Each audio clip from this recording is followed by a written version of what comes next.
حضرت مولا علی شیر خدا امیر المومنین ہیں، لیکن کوفے کی جامع مسجد کے باہر کھڑے ہو کے کہتے ہیں میری زرہ خرید لو، طامت زیادہ پرانی ہو گئی، اب تو پیوند کی جگہ بھی نہیں رہی، اگر پیسے ہوتے تو میں زرہ نہ بیچتا۔ یہ بادشاہی میں فقیری ہے۔ یہ کون ہے؟ یہ علی کون ہے؟ یہ حسنین کون ہے؟ یہ دنیا کے باغ کے مالک نہیں، یہ تو جنت کے مالک لوگ ہیں، لیکن بادشاہی میں فقیری ہے۔ ایک تو یہ ماحول بنائیں کہ دین کو بطور دین قبول کریں، جس کو تجارت نہ بنائیں کہ میں نفل پڑھوں گا تو میرا کام صحیح چلے گا تو میں فلانا کام کروں گا۔ عبادت کو عبادت رہنے دیں۔ اگرچہ تسبیحات گننا جائز ہے، لیکن ہر وقت اپنی نیکیاں گنتے ہی رہنا اور کانوں میں بتا دینا کہ آج میں 4,500 پڑھے ہیں، یہ بھی ٹھیک۔ زاہدوں نے یہ عجب کام کیا، اب بس ہے نا کہ تسبیح کے دانوں سے جو کام لیا، چاہیے تھا نا کہ بے شمار پکارتے تجھ کو۔ اور یہ بھی کوئی بات ہے گن گن کے تیرا نام لیا، گن گن کے تیرا نام لیا۔ وہ جو دیتا ہے وہ بھی کبھی گنا ہے، لیکن اس کا نام بھی لینا تو پہلے گن لینا۔ یہ کیا بات ہوئی؟ میں نے کہا گننا جائز ہے، لیکن اس گننے میں اپنے آپ کی بڑھوتری بیان کرنا کہ میں بڑی شے ہوں، میں نے اتنا پڑھا، یہ درست نہیں ہے۔ تو میرے عزیز، ایک تو دین کو نافذ کرے اپنی طبیعت۔ جی دین جو کہتا ہے نا، خواجہ صاحب نے خط لکھے ہیں، کچھ 8 خط میں نے خواجہ صاحب کا پڑھے ہیں جو خواجہ قطب الدین بختیار کاکی کے نام ہے۔ ان خطوں میں نا ایک خط خواجہ صاحب نے اس طرح لکھا ہے اپنے مرید کو، کہتے ہیں خواجہ قطب الدین صاحب کو، کہتے ہیں پتر درویش کی مرضی کوئی نہیں ہوتی، درویش کی مرضی ساڑی تے ہے وے نا، چونکہ اسی درویش نہیں نا، ساڑی تے ہے نا، سویرے ناشتہ مرضی دا، دوپہر کو کھانا مرضی کا، آنا تو مرضی کا، جانا تو، پہننا تو مرضی کا۔ میرے صاحب کے پاس ایک شخص نے آ کے کہا حضور جو میں چاہتا ہوں وہ ہوتا نہیں، تو حضرت صاحب فرمانے لگے یہ تو خدائی دعویٰ ہے، جو چاہے ہو جائے یہ تو اللہ کی شان ہے۔ اتنی بڑی بات تو نے کر دی کہ جو چاہتا ہوں ہوتا نہیں، یہ تو رب کی شان ہے کہ رب جو چاہتا ہے وہ، تو بندہ ہے، تو اتنی بڑی بات کیوں کر رہا ہے؟ خواجہ معین الدین چشتی رحمۃ اللہ علیہ خواجہ قطب صاحب کو خط لکھتے ہیں اور فرماتے ہیں پتر درویش کی مرضی نہیں ہوتی۔ حضور کیا مانا؟ تو فرمانے لگے درویش کی وہی مرضی ہوتی ہے جو اس کے رب کی مرضی ہوتی ہے۔ ہم جب خود مذہب پہ عمل کریں گے تو لوگوں کو اندازہ ہوگا کہ مذہب عمل کے قابل ہے، دین عمل کے، لیکن خود تو عمل کر ہی نہیں رہے۔ ہر موقع پر برادری سامنے، ہر موقع پر رسم و رواج سامنے، تو دوسروں پر دین کیسے نافذ ہوگا؟ تو کہیں سے شروع کریں۔ دوسری بات یہ ہے کہ اشاعت علم بڑا ضروری ہے۔ دین کی جو بنیادی اور ضروری تعلیمات ہیں، دیکھیں کسی شخص کو کی روزی روٹی ٹھیک کر دینا بھی بڑی بات ہے، لیکن اس کو علمی طور پر مضبوط کر دینا، اس کو اللہ والا کر دینا، اس کا توکل مضبوط کر دینا، اس کے مزاج میں صبر پیدا کر دینا، حوصلہ پیدا کر دینا، خودداری پیدا کر دینا، عزت نفس اس کی طبیعت میں ڈال دینا، یہ اس کی جو خدمت ہے نا، یہ والی، یہ بہت بڑی خدمت ہے کہ آپ نے کسی بندے کو اخلاقی طور پر دینی، روحانی اور مذہبی مزاج دے دیا۔ رسول اللہ صلی اللہ تعالیٰ علیہ وسلم کے زمانے میں صحابوں کے پاس کروڑوں اربوں خربوں روپے نہیں آئے تھے، ان کے پاس کیا آیا تھا؟ خلق محمدی کا رنگ آیا تھا ان میں صلی اللہ تعالیٰ علیہ وسلم۔ اس کو سیکھنے، سمجھنے اور عمل کرنے کی عادت۔ لوگوں میں پیغام دین اور اشاعت علم یہ بڑا ضروری کام ہے، اور انسان ساری زندگی سیکھے۔ ابھی بھی قرآن مجید اللہ کے فضل سے کئی دفعہ موقع ملا اس کو ترجمے تفسیر کے ساتھ، مختلف تفاسیر کے ساتھ سارا دیکھنے کا، لیکن ابھی بھی بعض اوقات پڑھتے ہیں تو کچھ آیتوں کا نیا معنی سمجھ میں آتا ہے۔ کئی دفعہ پڑھنے پر چیز نہیں کھلتی اور دوبارہ پڑھی ہے تو کھل گئی ہے۔ حضور علیہ السلام نے فرمایا میرا قرآن کبھی پرانا نہیں ہوگا، جب بھی پڑھو گے تازہ ہی مزہ دے گا۔ ایک تو مزاج علمی بنائے، دوسری بات یہ ہے کہ ڈلیور کرنے کا مزاج ہو، دینے کا مزاج ہو۔ امت مسلمہ دیتی ہے، یہ کشکول طلب دراز نہیں کرتی۔ دکھ سنانا ہر وقت یہ مزاج پیدا کرنا کہ بڑی غریبی، بڑی آزمائش، بڑی پریشانی ہے، اس سے تو بندہ کمزور ہو جاتا ہے۔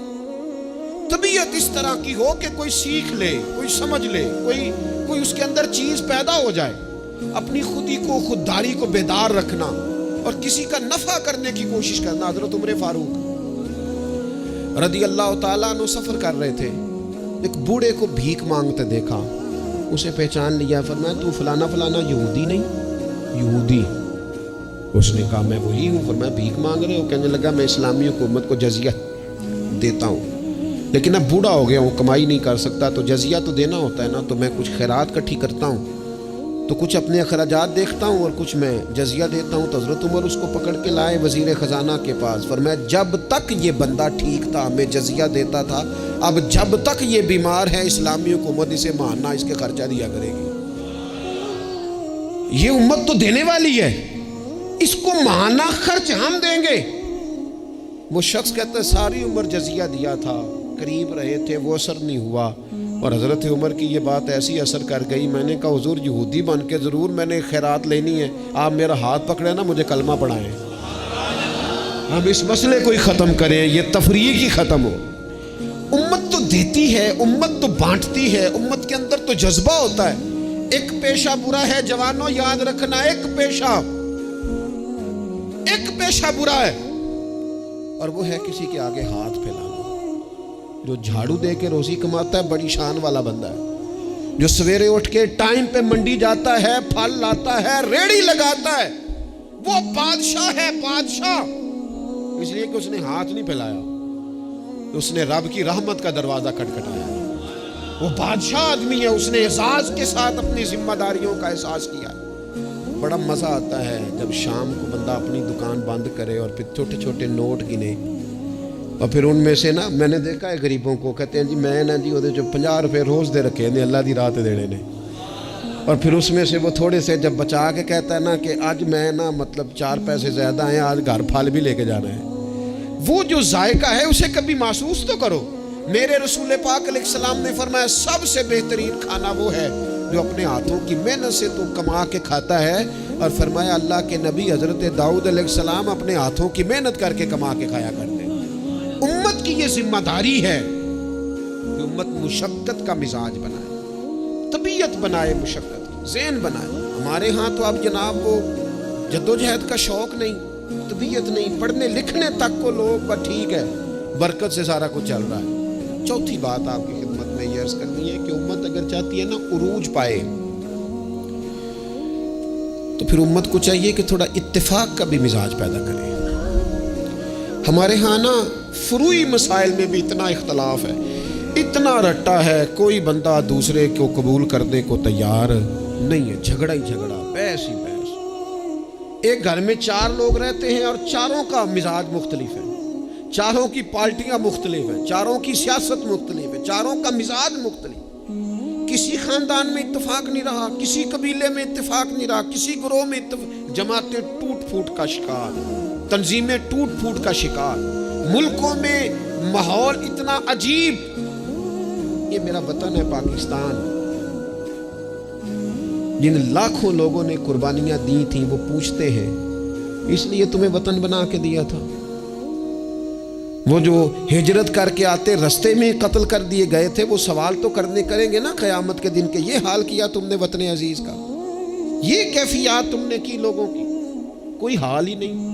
کبھی کوئی کسی کے خلاف بات ہے تو کبھی کوئی رسہ کھینچ رہا ہے تو کبھی کوئی کسی کے پاؤں کھینچ رہا ہے، خدا رہا کوئی استحکام۔ لوگ جوڑتے ہیں، بڑوں کا کام ہوتا ہے قوم کو جوڑنا، ان کو نظریاتی طور پر مضبوط کرنا، ان کی فکر کو مجتمع کرنا۔ رائے کا اختلاف ہو جانا کوئی بڑی بات ہے؟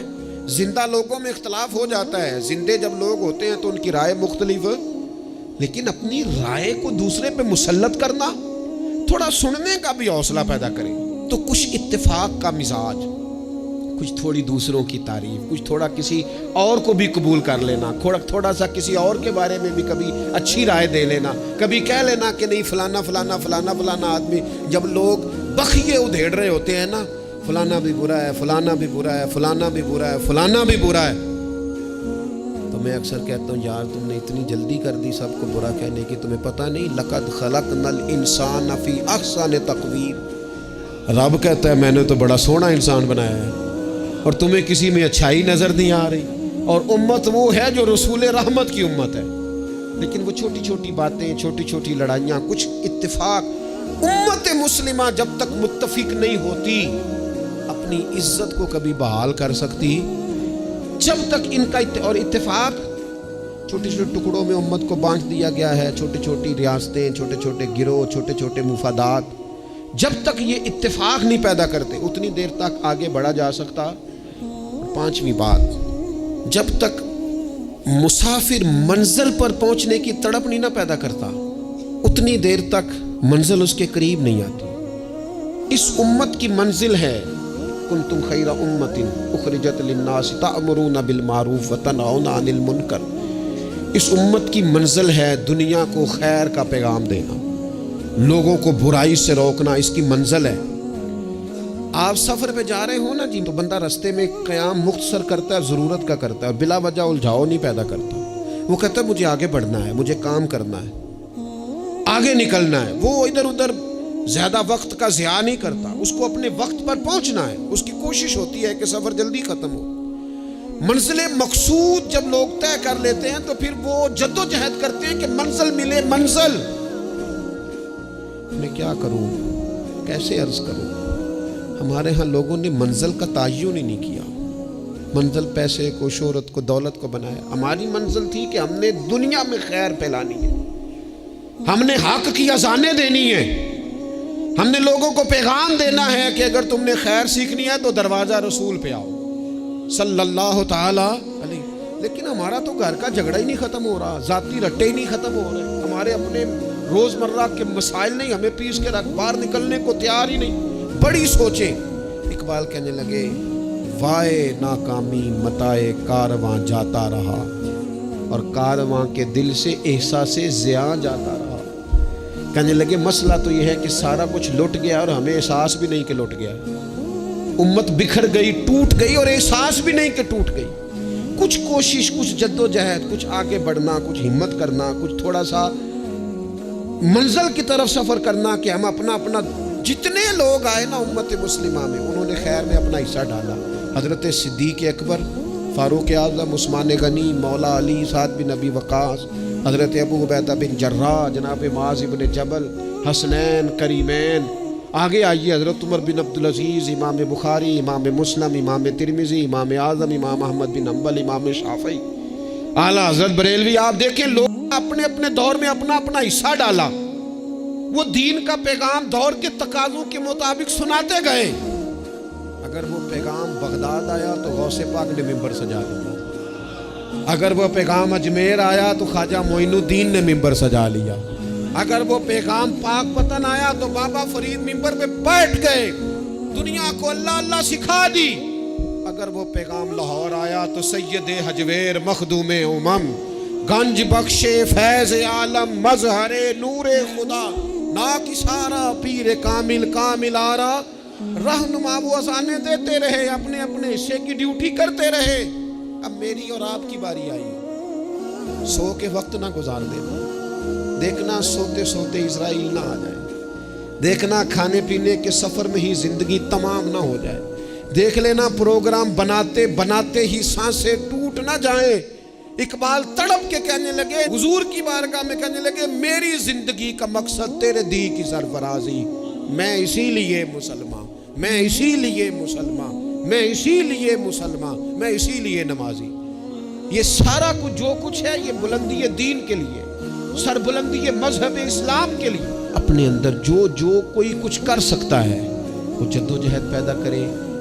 سب سے پہلی بات تو یہ عرض کی ہے کہ اپنے اندر دین کا شعور بیدار کرے، علم دین کا مزاج بنائے، بادشاہی میں فقیری کی طبیعت پیدا کرے، امت کو جوڑنے کی بات کریں، کم از کم فروئی اختلافات کو تو چھوڑیں۔ اور پانچویں بات یہ ہے کہ جو کوئی کچھ کر سکتا ہے وہ کرے، آگے بڑھے۔ ایک بندے کو نمازی بنا سکتا ہے تو اسے بنائے، ایک کو قرآن مجید کی تعلیم کے قریب کر سکتا ہے تو کرے، لوگوں کو بتائے کہ یہ گناہ، یہ میل کچیل، یہ مومن کی شان ہی نہیں، مومن کا کردار، اس کی عظمت اس کے نام سے واضح ہے۔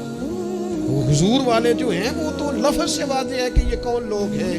میری زندگی کا مقصد تیرے دین کی سرفرازی، میں اسی لیے مسلمان، میں اسی لیے نمازی، وما علینا الا البلاغ المبین۔